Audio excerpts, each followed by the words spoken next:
Train आहे ही बघा. बघा इम्पोर्ट आणि एक्सपोर्ट याला म्हणतात.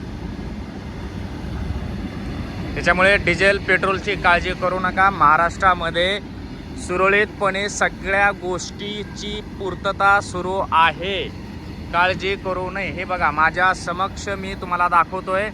हे बघा डिझेल पेट्रोलची ही किती मोठी लाईन चाललेली आहे. एका ह्याच्यामध्येच अख्खा मला वाटतं की तालुका पिंजून निघेल. मग हे डबे बघा किती चाललेले आहेत. त्यामुळे काळजी करू नका. कुठल्याही अफवावरती कशाला बळी पडू नका. जे आहे ते सगळं सुरळीत व्यवस्थित सुरू आहे. आणि खूप खूप आभार बाप्पा. तुमचे आभार मानावे तेवढे कमी आहेत. तुम्ही लागोपाठ विकासाचा गाडा ओढतच चाललेला आहात. आणि जेवढे विरोधक आहेत त्यांना तुम्ही एका सेकंदाला तुम्ही पाठीमागं त्यांना टाकत चाललात. हेच तुमची कारकीर्द बीडच्या जनतेला बघायची होती. ती तुम्ही सिद्ध करून दाखवलेली आहे. येणाऱ्या काळात सुद्धा ते म्हणतात ना तुमच्यावरती गाणं आहे. मित्रांनो, एक जे गाणं आपल्या बीड जिल्ह्यातील सन्माननीय आदरणीय लोकप्रिय दबंग खासदार आदरणीय बजरंग बाप्पाजी सोनवणे साहेब, ज्यांच्या मार्फत आपल्या बीड जिल्ह्याचं एक विकासाकडे एक वाटचाल सुरू झालेली आहे, असे लोकप्रिय आपले बीड जिल्ह्याचे खासदार, त्यांच्यावरती एक गाणं लिहिण्यात आलेलं आहे.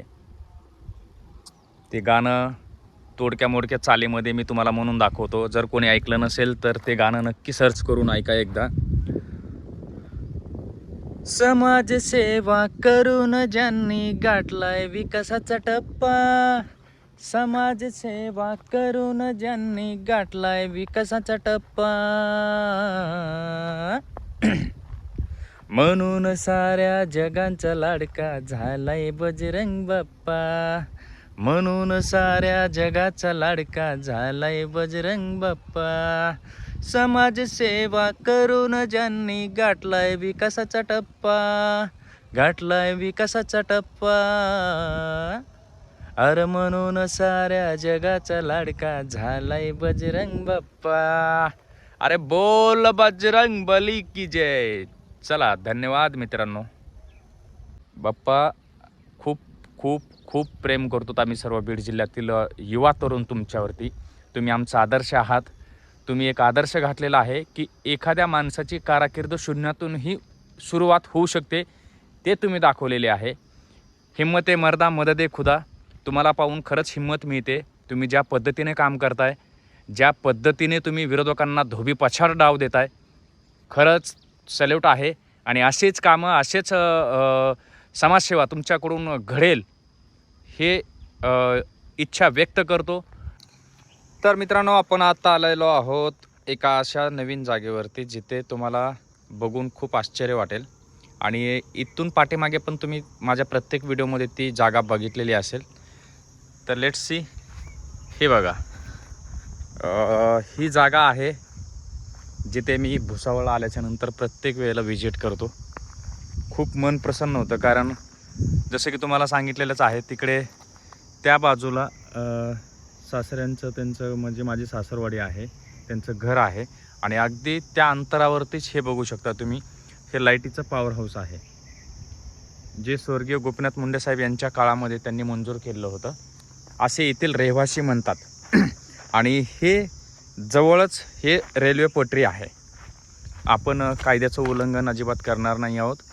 ग्रीन सिग्नल झालेला आहे, याचा अर्थ असा आहे, बघा दिसतोय का तुम्हाला ग्रीन सिग्नल? हां, तर तेच ग्रीन सिग्नल झालेलं आहे त्या बाजूने. मग आता ह्या बाजूने येते का कुठल्या बाजूने काही माहीत नाही, पण ह्या ठिकाणी आता आपण आलेलो आहोत रेल्वे ट्रॅक्सवरती. आणि ह्या बाजूलाच इकडे याच्या पलीकडे बूस्टर आहे. त्या ठिकाणी माझे सासरे पाटील कामाला असतात आणि त्यांचा टिफिन वगैरे देण्यासाठी मी इकडनंच गाडी वगैरे लावून आम्ही टिफिन देतो त्यांचा. ते ह्या बाजूला येतात टिफिन घेण्यासाठी. सगळ्यात मुख्य म्हणजे तुम्हाला दाखवण्याचं कारण काय आहे की हे जेव्हा, एक गोष्ट लक्षात ठेवा माझी, आता कोण असेल, कोण मरेल, कोण जगल हे अल्ला परमेश्वराच्या हातात आहे. परंतु ज्या दिवशी ही अशा ठिकाणची पटरी तुमच्या शेतातून जाईल ना, त्यावेळेला बघा एक वेगळीच एनर्जी, वेगळीच मजा येणार आहे मित्रांनो. कारण विषय असा माहिती आहे का, की हे झुकझुक झुकझुक आवाज, तो वाजणारा तो सायरन आणि ह्या रुळावरती उभा राहिल्याच्या नंतर जो आनंद वाटतो ना, तो मला वाटत नाही की कशामध्ये आहे म्हणून. कारण खरंच तुम्हाला एक सांगतोय मी, मला असं वाटतंय की कधीतरी बीडमध्ये अशा केजमधून आता कुठून तरी असं ट्रेन ज्या वेळेला काम जाईल त्यावेळेला असं बघण्यात यावं. यार कुठेतरी बाईक मी अशीच पार्क केलेली आणि त्या ठिकाणी मला असं वाटतं की मी आत्ता एक जस्ट एक व्हिडिओ शूट करावा आणि तो तुमच्या सर्वांच्या सोबत शेअर करावा. तेव्हा कुठे असं मी समजेल की माझं स्वप्न पूर्ण झालेलं आहे. माझं काय, आपल्या प्रत्येक बीड जिल्हावासियांचं ते स्वप्न आहे. आणि हे बघा मी इथं आलेलो आहे आणि आत्ता एवढं महाभयंकर ऊन आहे, विश्वास बसणार नाही. सूर्यसुद्धा तुम्ही पाठीमागे बघू शकताय. 6:45 वाजलेत, 6:45. आणखीनही तेवढंच टेम्परेचर आहे. आणि बघू आता सगळ्यात महत्त्वाचा मुख्य पार्ट म्हणजे काय दाखवलं आलं आहे की किती वेळेमध्ये किती ट्रेन इथून जातात हे तुम्हाला दाखवायचं आहे. जेव्हा आपल्या बीड जिल्ह्यामधून ट्रेन सुरू होईल, इलेक्ट्रिकल अशा प्रकारचं काम होईल, हे बघा, हे इलेक्ट्रिकल जेव्हा अशा प्रकारचं काम होईल त्या वेळेला किती ट्रेन धावतील हे बघणं आपल्याला गरजेचं आहे. त्याकरिताच तुम्हाला एक रिस्क घेऊन आलो, कारण एकटाच आहे बघा, कोणीच नाही. टायटाय फिशसुद्धा होते, कारण त्या विजेच्या ताराच्या खांब्याच्या खालीच उभा आहे. आता आपण थोडं बाजूला हटूया आणि पूर्ण तुमच्यासोबत जे आहे ते शेअर करणार आहे. आलो आहे बाजूला, काळजी करू नका.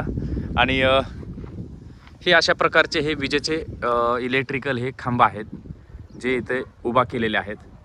आणि सगळ्यात मुख्य भाग माहिती आहे का, हे आत्ता जी जागा दिसते का तुम्हाला, ही इथून सुद्धा लाईन जाणार आहे मित्र. बघायचं आहे मुख्य भाग आज काय माहिती आहे का, की एका वेळेला इथून किती ट्रेन जातात आणि किती वेळाने जातात हे सगळ्या गोष्टी दाखवणार आहे. कुठल्या कुठल्या भागामध्ये त्या ट्रेन जातात, कुठल्या राज्यात जातात, हे सगळी माहिती तुम्हाला देणार आहे. त्यामुळे व्हिडिओ कंटिन्यू बघत राहा. इथे आसपास ही वस्ती आहे, इथे कित्येक अशा ठिकाणी लोक खाली पडून मेलेले आहेत, कोणी आत्महत्यासुद्धा केलेल्या आहेत असं ऐकण्यात आलेलं आहे. पण किती खरं आणि किती खोटं हे आणखीनही स्पष्ट झालेलं नाही आहे. त्याच्यामुळे मी त्या गोष्टीची गॅरंटी देत नाही, फक्त लोकांच्या तोंडून मी ऐकलेलं आहे. आता इथे सुद्धा असं लोक सांगतात की हा पूर्ण जो परिसर आहे, हा पूर्ण परिसर असा आहे की ते बिबट्या, वाघ हे ते येत राहतात. चीटिंग करता है तू, चीटिंग चीटिंग चीटिंग करताय तू. पण तुमचा भाई अल्लाह परमेश्वरावरती भरोसा करून रिस्क घेऊन तुमच्यासाठी इथं आलेला आहे आणि फक्त हे रेल्वेचं काम दाखवण्यासाठी. कारण मला तोपर्यंत सुकून म्हणजे समाधान मिळणार नाही जोपर्यंत बीड जिल्ह्यामध्ये कुठल्या तरीही गावातून मी अशा प्रकारच्या पटऱ्या बघत नाही तोपर्यंत. आता खूप लवकर इथून एखादी ट्रेन जाईल, कारण ग्रीन सिग्नल झालेलंच आहे. ते बघा, मला दाखवतो, बघा दिसला असेल आता, ते ग्रीन सिग्नल आहे. इकडे रेड सिग्नल झालेला आहे त्या ब्रिजच्या खाली. म्हणजे ह्या बाजूनं ट्रेन येणार आहे जिथे ग्रीन सिग्नल आहे आणि रेड अलर्ट, ते काय म्हणतात, रेड सिग्नल त्या बाजूला आहे, ती तिकडनं जाईल. आता सनसेट बघा किती भारी वाटतंय, पण ह्याच सनसेटनं अख्ख्या लोकांची पार ठासून ठेवली आहे. आणि असं थोडंफार सुकून मिळाला, कारण आता बघा थोडंसं काय म्हणतो आपण त्याला, सावली पडल्यासारखं वाटतंय आणि भारी वाटते सनसेट, हे बघा. आणि हे अशा प्रकारचं काम आहे मित्रांनो. आता मी जास्त तुमचा वेळ नाही घेणार, कारण मलाही इथं उभं राहायला भीती वाटते. त्याच्यामुळे तुम्ही तुमची काळजी घ्या, व्हिडिओ कंटिन्युअसली बघत राहा. आपलं प्रेम कमेंटद्वारे, सबस्क्राईबद्वारे आणि छान छान कमेंट करून चॅनलला हाईप करा, लाईक करा, शेअर करा आणि सबस्क्राईब करायला विसरू नका मित्रांनो.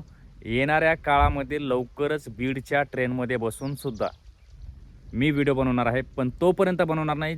डायरेक्ट मी नगर ते परळी असा प्रवास करून तुम्हाला मी तो व्हिडिओ बनवून टाकेल. तोपर्यंत हे असं डमी डिझेल व्हॅन, ते काय म्हणतात ना, डिझेल ट्रेन वगैरे असं काही नाही. Direct electrical ह्याच्यामध्येच. ए उठाले रे देवा, उठाले रे बाबा, मुझे अमीर को नहीं रे, ये दो गरीबों को उठा. आणि मला अशी खात्री आहे की त्या दिवशी तुम्ही सुद्धा माझ्यासोबत असाल. हीच सदिच्छा, हीच आशा व्यक्त करू शकतो तो आपल्या सन्माननीय खासदार साहेबाकडून. आणि इथेच ब्लॉगला माझ्या एंड करतो. धन्यवाद.